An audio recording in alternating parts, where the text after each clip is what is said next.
In this video, I'm going to show you how to enable the autosave feature in AutoCAD. Start by typing OP in the command line and press enter to open the options window.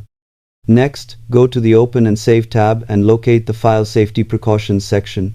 Here, make sure the automatic save option is checked. You can then set the autosave interval to a value that suits your workflow, such as every 5 or 10 minutes. Once you've chosen the desired interval, click Apply and then OK to save the changes. AutoCAD will now automatically create recovery saves at the specified interval. This feature helps protect your work from unexpected crashes, power failures, or system restarts. Using a shorter autosave interval can further reduce the risk of losing important changes.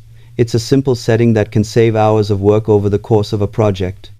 You can also check the autosave file location in the same window if you ever need to recover a drawing. Making autosave part of your workflow adds an extra layer of security to every project you create. Thanks for watching and happy drafting in AutoCAD.